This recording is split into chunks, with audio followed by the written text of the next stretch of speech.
Good morning. मैं Raju Dubey, department of history, intermediate, Jamshedpur cooperative college, Jamshedpur. कल हम लोगों ने देखा कुषाण वंश के बारे में, जिसमें कनिष्क जो कुषाण वंश के शासक कनिष्क थे, उनके समय में सामाजिक जीवन, आर्थिक जीवन, धार्मिक जीवन, कला एवं स्थापत्य के बारे में। आज हम लोग देखते हैं गांधार कला शैली के बारे में। कुषाण काल में विकसित कला की गांधार शैली को Greco Roman, Greco Buddhist, Hindu यूनानी आदि नामों से भी जाना जाता है। यानी ये कई संस्कृतियों का मिश्रण थी। ये जो कला शैली थी कई संस्कृतियों का मिश्रण थी, जिसमें ग्रीको रोमन यानी यूनानी और रोमनो, ग्रीको बुद्धिस्ट यानी यूनानी और बुद्धिस्ट, और हिंदू यूनानी यानी हिंदू और यूनानियों के संस्कृतियों का कलाओं का मिश्रण थी, इसलिए इसे इन नामों से भी जाना गया। इस कला शैली का मुख्य केंद्र भारत के उत्तरी पश्चिमी सीमा में स्थित गांधार क्षेत्र था। क्योंकि गांधार कला शैली है तो निश्चित रूप से इसका मुख्य केंद्र गांधार ही था। गांधार कला शैली पर निस्संदेह यूनानी, रोमनों अथवा हेलेनिकों का प्रभाव माना गया, परंतु इस कला शैली का विकास शकों और कुषाणों ने किया। हालांकि शक और कुषाण भी विदेशी ही थे, लेकिन इस कला शैली को उन्होंने ही विकसित किया, और उस पर प्रभाव जो था वो ज़्यादा प्रभाव यूनानी, रोमनों या हेलेनिकों का प्रभाव ज़्यादा पड़ा उस कला शैली पर। कनिष्क के समय बुद्ध की कई मूर्तियाँ बननी शुरू हुई, और उस समय जो मूर्तियाँ बने उनमें अधिकांश मूर्तियाँ में स्वदेशी और विदेशी प्रभाव का सम्मिश्रण था। कनिष्क के पहले बौद्धों में मूर्ति पूजा का प्रावधान नहीं था। कनिष्क ने बुद्ध की और बोधिसत्वों की कई मूर्तियाँ बनवाई, और उन मूर्तियों में जो कला शैली दिखी वो विदेशी और स्वदेशी दोनों कलाओं का मिश्रण उस मूर्तियों में देखने को मिला। उन दोनों मूर्तियों में कलाओं का सम्मिश्रण था। इस प्रभाव के अंतर्गत बनी हुई मूर्तियाँ गांधार के पेशावर के निकट काबुल घाटी का निम्न भाग और सिंधु घाटी का ऊपरी भाग में पाई गई, एवं इस कला शैली का भी विकास भी हुआ। मतलब जो गांधार का क्षेत्र था वहाँ से कई मूर्तियाँ खुदाई के दौरान पाई गईं, और इसीलिए इस कला शैली को गांधार कला शैली कहा गया। गांधार कला शैली के अंतर्गत बुद्ध की मूर्तियों को इतना सुंदर बनाने का प्रयत्न किया गया था कि वे यूनानियों के सौंदर्य देवता अपोलो की भांति लगती है। यानी यूनानियों के जो सौंदर्य देवता अपोलो थे, बुद्ध की मूर्ति को इतना सुंदर बनाने का प्रयास किया कि वो दोनों मतलब एक जैसे लगते थे कि बुद्ध की मूर्ति देखिए या अपोलो की मूर्ति देखिए, लगभग एक जैसे दिखने लगे थे। इतनी सुंदर बनाने का प्रयास किया गया। गांधार कला के अंतर्गत बुद्ध एवं बोधिसत्वों की बहुसंख्यक मूर्तियों का निर्माण हुआ।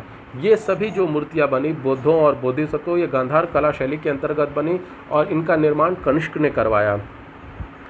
इन मूर्तियों में ध्यान, पद्मासन, धर्म चक्र, प्रवर्तन, वरदहस्त एवं अभय आदि मुद्राओं में ये जो जितनी भी मूर्तियाँ मिली हैं या जितनी भी मूर्तियाँ बनाई गई, ये ध्यान में, पद्मासन में, धर्म चक्र, प्रवर्तन, वरदहस्त तथा अभय आदि मुद्राओं में बनाई गई हैं।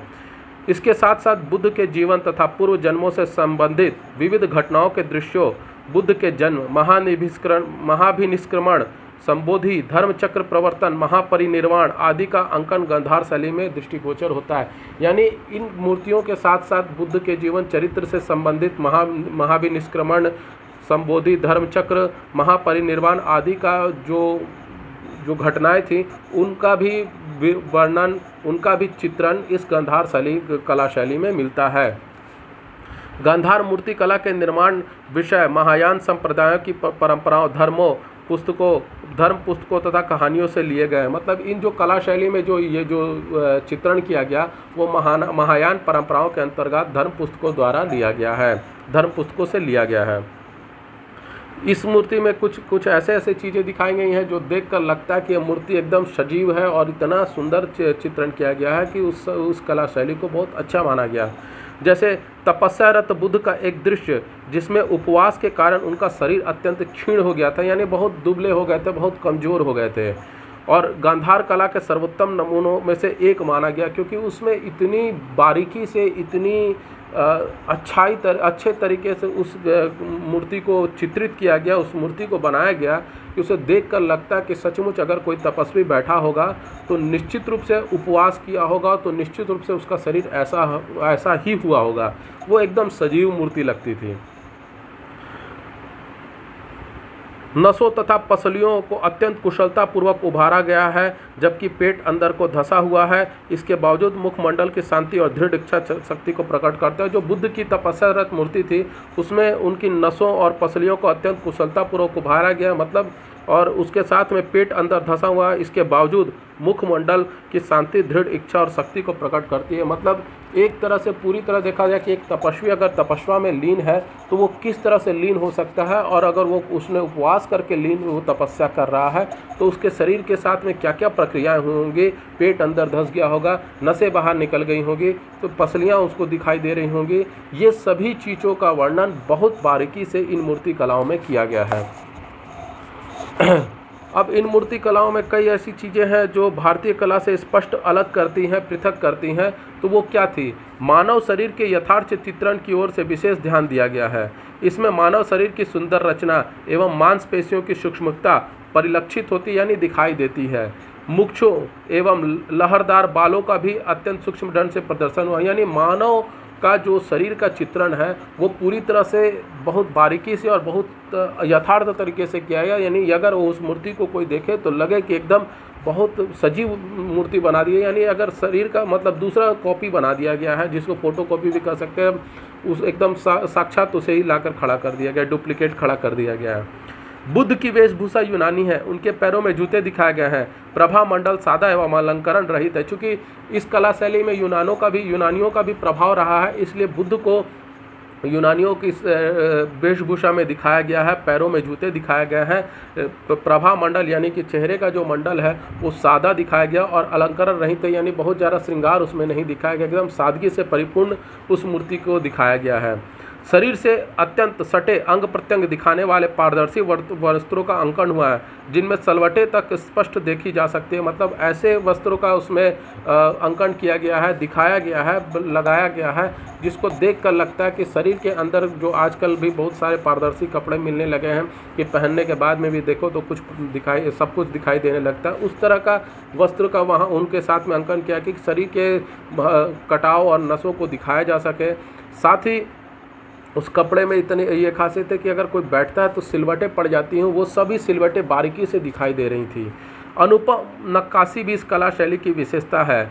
मूर्तियों के सर पर घुंघरेले बाल दिखाए गए हैं, अतः ये बुद्ध की मूर्ति यूनानी देवता तो अपोलो की तरह लगती है। मतलब इन सब चीज़ों को अगर देखा जाए तो बुद्ध की जो मूर्ति है, चूँकि वो यूनानियों से, गांधार कला शैली यूनानियों से प्रभावित रही है, इसलिए बुद्ध की जो मूर्ति है वो यूनानियों के सौंदर्य के देवता अपोलो की ही भांति दिखाई देती है। इस पर डॉक्टर L.M. वाशन के अनुसार गांधार शिल्पियों ने यूनानी रोमन संसार के देवताओं को अपना आदर्श माना। कभी कभी उनकी प्रेरणा पूर्णतः पश्चिमी प्रतीत होती है। गांधार कला शैली के जो शिल्पी थे यानी कलाकार जो थे, उन्होंने यूनानी रोमन संसार के देवताओं को अपना आदर्श माना था, और इसलिए कभी कभी जो उनकी प्रेरणा मानी जाती है वो पूर्णतः पश्चिमी मानी जाती है। इसके अलावा डॉक्टर मजुमदार ने ठीक ही कहा है कि गांधार शैली के कलाकार के पास यूनानी हाथ तो था, परंतु एक भारतीय का हृदय नहीं था। चूँकि सब कुछ तो कर दिया, लेकिन एक भारतीय का हृदय बहुत कोमल माना जाता है। दुनिया में अगर सबसे कोमल हृदय और सबसे ममता सहित हृदय जिसको बुलाता है, जिसके हृदय में दया का भाव है, वो सबसे ज़्यादा भारतीयों के अंदर पाया जाता है। ये भारतीयों के DNA में है और हमें इस पर गर्व करना चाहिए, क्योंकि हम में जन्मजात दया की भावना आती है। तो डॉक्टर मजुमदार ने भी यही कहा कि उन मूर्तियों को देखने से सब कुछ तो ठीक लगता है, लेकिन जो हाथ जो बोला गया कि कलाकार के पास यूनानी हाथ तो था, लेकिन जो दिल था, वो हृदय जो था, वो भारतीयों का नहीं था। गांधार कला अपने यूनानी स्वरूप के कारण भारतीय कला के मुख्य धारा से पृथक ही रही तथा इसका क्षेत्र पश्चिमोत्तर प्रदेश तक ही रहा। गांधार कला भारतीय कला को व्यापक रूप से प्रभावित करने में पूर्णतः समर्थ रही। चूँकि गांधार कला शैली पे बाकी देशों का भी प्रभाव रहा, विदेशों का प्रभाव रहा, जिसके कारण ये भारत के लोगों में अपनी पैठ बनाने में, भारत के लोगों को प्रभावित करने में पूर्णतः असमर्थ रही, नाकाम रही, जो उसका प्रभाव पूरी तरह से भारतीयों पर नहीं पड़ पाया। लेकिन इसके साथ ही दूसरे देशों पर, विदेशियों पर इसका प्रभाव बहुत अच्छा पड़ा, जिसमें चीनी, तुर्किस्तान, मंगोलिया, कोरिया तथा जापान की बौद्ध कला को जन्म दिया। इसी गांधार कला शैली ने गांधार, तुर्किस्तान, मंगोलिया, कोरिया, चीनी और जापान की बौद्ध कला को जन्म दिया। क्योंकि ज़्यादातर गांधार कला शैली में बुद्ध की ही मूर्तियों को ज़्यादातर बनाया गया, इसलिए इन बौद्धों की कला को चीन, तुर्किस्तान वगैरह के, जो मंगोलिया के बौद्ध कला को इसका जन्मदाता माना जाता है। इसी तारतम्य में, मतलब इसी संबंध में मार्शल महोदय का यह कथन काफ़ी उपयुक्त प्रयुक्त होता है कि यूनानी तथा रोमन कलाओं ने गांधार कला शैली को जन्म देने के अतिरिक्त भारतीय कला के ऊपर कभी भी वैसा प्रभाव नहीं दिखाया जैसा कि इटली अथवा पश्चिमी एशिया की कला के ऊपर है। यानी कि गांधार कला शैली यूनानी और रोमनों के बाद ऐसा प्रभाव भारतीयों पर नहीं दिखा पाया जैसा प्रभाव इटली और पश्चिम एशिया के कला के ऊपर, यानी कि इटली और पश्चिम एशिया की जो कला शैली थी वो पूर्णतः गांधार कला शैली से प्रभावित थी। गांधार कला की मूर्तियां स्लेटी, पाषाण, चूने तथा पक्की मिट्टियों से बनी होती थी। यानी गांधार कला शैली की जो मूर्तियां बनती थी वो स्लेटी, पाषाण, चूने तथा पक्की मिट्टियों से बनी होती थी। मार्शल महोदय के अनुसार गांधार की पाषाण कला का चतुर्थ सदी में के प्रारंभ में ह्रास हो गया। यानी ये 4वीं शताब्दी के आसपास में गांधार कला शैली का पतन हो गया, ह्रास हो गया, नष्ट हो गया। तो आज आप लोगों को ये वीडियो कैसा लगा? लाइक करें, कमेंट करें, शेयर करें, ज़्यादा से ज़्यादा मात्रा में शेयर करें। धन्यवाद।